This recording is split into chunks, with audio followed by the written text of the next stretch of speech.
Oh boy, oh boy, oh boy, oh boy. You know what really gets under my skin is when you're reading something or watching something on the news about video games, right? It's never anything positive about playing video games. Like it's never anything like really good to say. It's always something negative and pretty much what they're saying is if you play video games, you mostly want to go shoot up a school or go run over police or something along the lines of that. So last night I was scrolling through Facebook and I saw quite a few of my friends were sharing this. I was like, oh, this looks kind of interesting.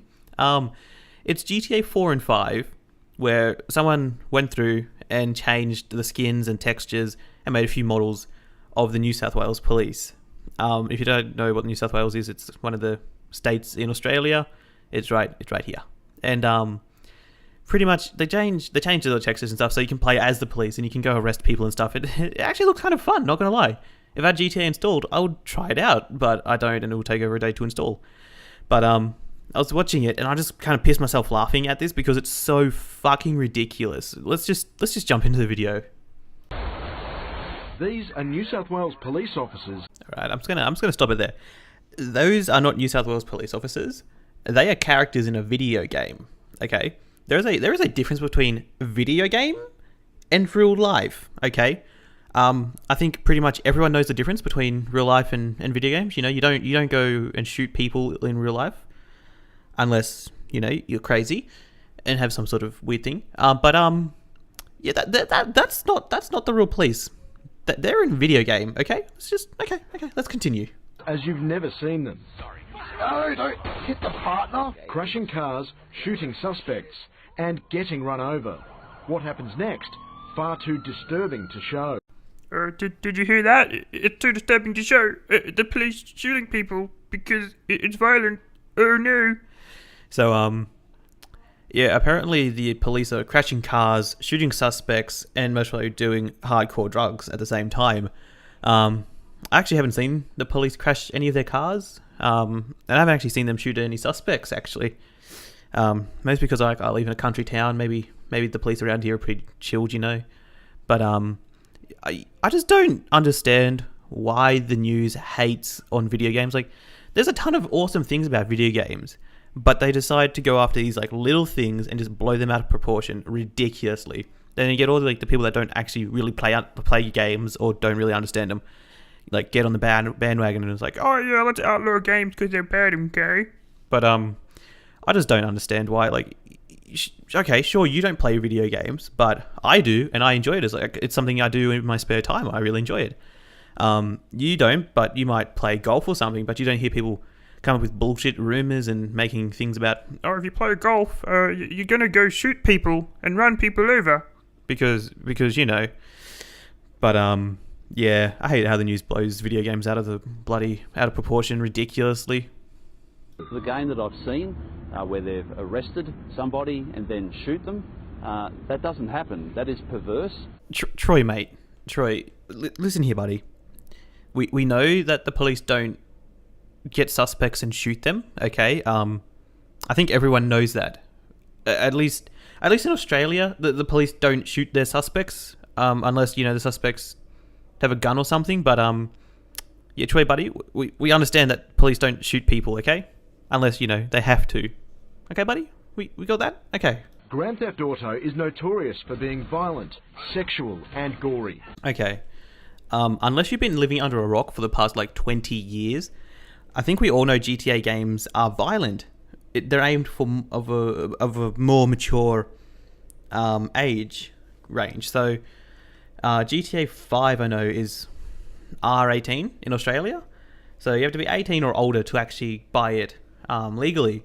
So if those fucking 13-year-old looking goddamn brats went down to a shop, their parents would have to accompany them and buy it for them, because I doubt those kids would have money either.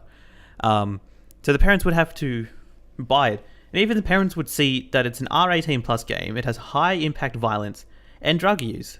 So the parents know what they're buying their kids. They clearly know it's not for their kids' age range. But hey, man, they'll still have a whinge about it though, because they have nothing else to really do. Now, underground computer geeks have written New South Wales Police into the action. Get out of the car. Their vehicles and uniforms are accurate in every detail. It's called modding or modifying the original game. There are New South Wales firefighters, federal cops, even the police chopper. Violence is ever present. This desensitises people to the real risk that police face, and I find it offensive. Did he just say the word underground computer geeks? Mate, it's 2017. Get up with the times. Call them a bunch of fucking virgins, okay? That's what you got to call them. But no, I fucking love the modding community, dude. They do amazing jobs. Like, they kept Skyrim alive for so many fucking years. They made so many awesome mods for GTA 4, and GTA 5 has a shit ton of awesome mods. And at the end where he's like, it desensitizes people and offends me. Mate. Oh, mate. If it offends you, grow the fuck up. You're an adult. Get over it, okay? A lot of things offend me, but you don't see me carrying on about it. No, you don't. Okay, this news article irritates me, and I'm making a video about it, but it doesn't offend me. 2001, Senior Constable Jim Affleck was run down and killed by a man reenacting a PlayStation video game called Need for Speed. I don't think he was actually recreating anything from any game. I think he was just speeding. To be honest, I'm pretty sure it's just called speeding. When you drive over the speed limit, it's not you recreating a scene from a PlayStation game. Yeah. That's pretty much all I have to say about that part. In shops, violent games have age restrictions, but the online world is virtually lawless. Explicit games and their underground versions are easily available to people of any age. Okay, yeah, no, I do agree with, actually do agree with this part here. There are ratings on games in shops, so you do need a parent or a guardian with you to buy it if it's over your age. But yeah, you know, he is right when it comes to online gaming. All you have to do is tick a box saying, yes, I'm over 18, or select a birth date where it's like from anywhere from like 1998 onwards. But yeah, no, I completely agree with that part. It is pretty lawless when it comes to that. There's no real way of stopping people from playing games that they're not meant to if you just get it online. Like Steam, for example, there's a fuck ton of kids playing, you know, a ton of violent games on that, and they're clearly not, you know, 18, clearly, on the way they carry on. But the underground versions of this game, I think he's referring to the modding aspect of the game. I think the underground version, I think it's the modding part he's talking about, where the underground computer geeks change it and modify it in sick, twisted ways, you know. Oh, fucking hell. For some people, the fantasy becomes a bit indistinguishable from reality. There is no reset button on the real-life situations that police face. New South Wales Police plan to take action against the designers. Mike Duffy, 7 News.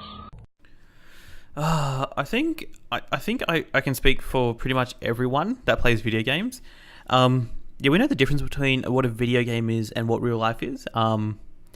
I don't want to go outside and recreate, you know, let's say GTA. I don't want to go outside and recreate what I just did in GTA in real life, because I would either end up getting shot and dying or going to jail for the rest of my life. And I don't fancy any of those options, to be honest. I like my freedom. I like being able to do what I want. But yeah, there might be like a 0.00001% of people that are like mentally unstable and can't tell the difference between real life and a video game. But like that's like not even 1% of the gaming community. I like how the New South Wales Police want to take actions against the creator of the mod, because how dare he make a mod for a video game? Yeah, that's unacceptable, man. Yeah, you just don't do that. That's a bad thing to do, apparently, according to the New South Wales Police. But yeah, all up, I think this is a stupid story, to be honest. It's pretty much like, video games offend me. Let's make a story about it and bag people that make games and work on mods. Bag them out. I love the modding community. They're fucking amazing, dude. They do such amazing work on so many different games, and I know some of the modders like spend years on just the one same mod. So my hat goes off to those guys. And as always, guys, thanks for watching.